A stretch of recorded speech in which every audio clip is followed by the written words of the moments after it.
بسم اللہ الرحمن الرحیم والسلام علی من اتبع الہدی۔ ہدایت کی اتباع کرنے والوں کو راحت دو جہاں قرآن چینل کی طرف سے سلام عرض ہے۔ تمام تعریفیں اس پروردگار کے لیے ہیں جو لائق تعریف ہے۔ لاکھوں درود و سلام ہوں محمد و آل محمد پر۔ سامعین کرام صاحبان ایمان، ہمارے آج کے سبق کا موضوع ہے سورہ بقرہ کی آیت نمبر 170۔ تو آئیے پروردگار کے پاک نام سے اپنے سبق کا آغاز کرتے ہیں۔ بسم اللہ الرحمن الرحیم۔ وَإِذَا قِيلَ لَهُمُ اتَّبِعُوا مَا أَنزَلَ اللَّهُ قَالُوا بَلْ نَتَّبِعُ مَا أَلْفَيْنَا عَلَيْهِ آبَاءَنَا أَوَلَوْ كَانَ آبَاؤُهُمْ لَا يَعْقِلُونَ شَيْئًا وَلَا يَهْتَدُونَ۔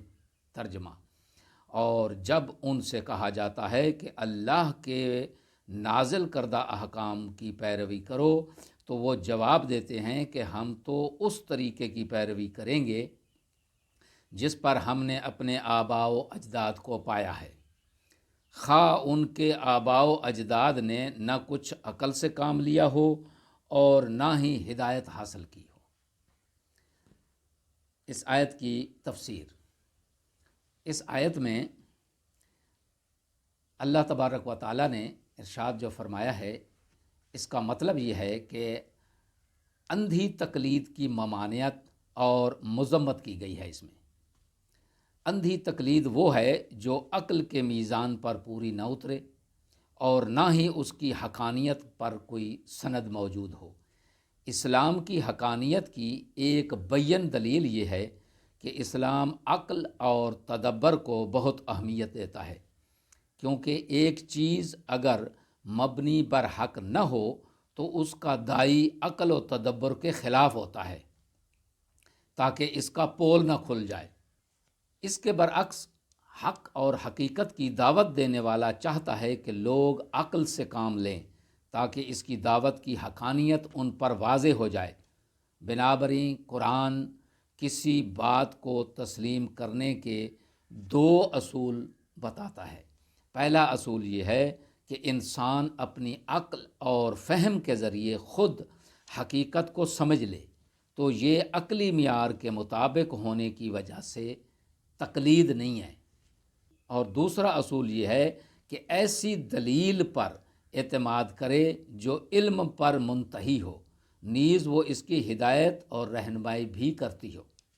کچھ محسوس پرست حضرات کا کہنا ہے کہ مذہب بھی علم کے خلاف ایک اندھی تقلید کا نام ہے۔ یہ انسانی تاریخ کے جو 4 دور ہیں، جو 4 ادوار ہیں، ان میں پہلا داستانی دور ہے، دوسرا مذہبی دور ہے، اور تیسرا فلسفی دور ہے، اور چوتھا دور جو ہے وہ سائنسی دور ہے۔ اس میں سے جو دوسرے دور ہے نا، مذہبی دور، یہ اس کی پیداوار ہے۔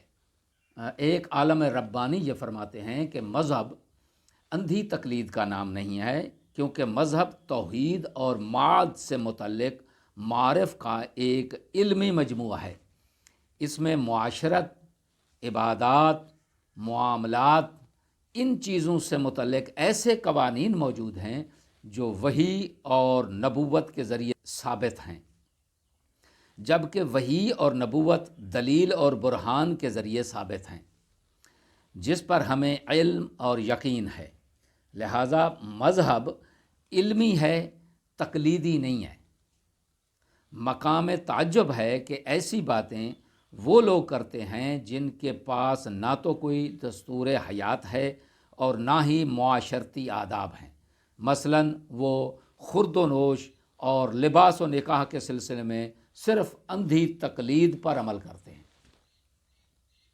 انسانی تاریخ کو 4 ادوار میں تقسیم کرنے کے سلسلے میں یہ درست نہیں ہے کہ دین فلسفے سے پہلے کی پیداوار ہے، بلکہ دین ابراہیمی علیہ السلام سے پہلے ہندوستان، مصر اور کلدان میں فلسفہ موجود تھا۔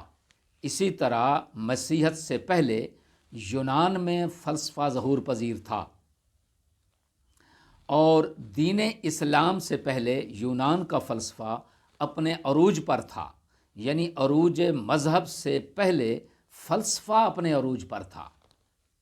فروع دین میں تقلید، جس اندھی تقلید کی قرآن میں مذمت کی گئی ہے وہ اصول دین کے بارے میں اور ما انزل اللہ کے مقابلے میں وہ آبائی تقلید ہے جو عقل اور ہدایت سے آری ہے، لیکن دلیل اور برہان کے ذریعے اصول دین کو سمجھنے، اس پر ما انزل اللہ کے مطابق ایمان لانے کے بعد شرعی احکام کی تفصیل معلوم کرنے اور ان پر عمل کرنے کے لیے ماہرین یعنی مجتہدین کی طرف رجوع کرنے کو اندھی تقلید نہیں کہتے، بلکہ یہ تو علم اور ہدایت پر عمل کرنے کا ایک ایسا طریقہ ہے جس کی اللہ، رسول اور ائمہ علیہم الصلاۃ والسلام کی طرف سے نہ صرف اجازت ہے بلکہ اسے تاکید کے ساتھ واجب قرار دیا گیا ہے۔ اس آیت میں بیان ہونے والے اہم نکات، پہلا نقطہ یہ ہے کہ اسلام اندھی تقلید سے منع کرتا ہے۔ دوسرا نقطہ یہ ہے کہ بہت سی عادات اور رسوم عقلی اور شرعی دلیل سے محرومی کے باعث گمراہی کا باعث ہو سکتی ہیں، لہٰذا وہ حجت نہیں ہیں۔ تیسرا نقطہ اس میں جو بیان ہوا ہے وہ یہ کہ نسلی تعصب انسان کو شناخت کی صلاحیت سے محروم کرتا ہے۔ دعا ہے کہ خداوند عالم ہمیں اندھی تقلید سے محفوظ رکھے۔ سامعین سے گزارش ہے کہ قرآنی حقائق کو اپنے اہل و عیال اور اپنے حلقہ احباب تک پھیلائیں تاکہ شیطانی اور دنیاوی خرافات کو علیحدہ رکھ کر انسان قرآن فہمی کی طرف آئے۔ وآخر دعوانا ان الحمد للہ رب العالمین۔